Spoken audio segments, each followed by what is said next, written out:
Rritja e çmimit të karburantit ka sjellë një val të re shtrenjtimi në tregun e fruta perimeve në qytetin e Gjirokastrës, duke prekur drejt për së drejti xhepin e qytetarëve.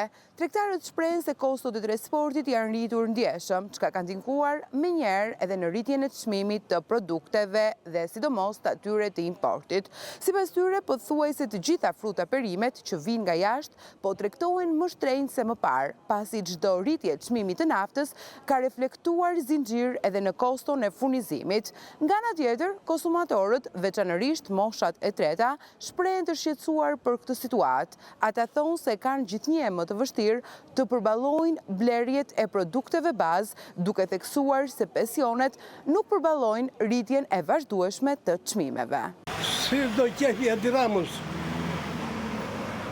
Çmime I përballon dot? Ne i përballojmë me sukses të madh. Gëdhehemi pa buku, thuaj. Thuaj të bëj dorëheqjen tiki, se na griu kriminali. Hap sot dhe zëri dukse shaqëm në 150.000 lekë marrë persone dhe gjithë më 2.000 lekë. E stresuar.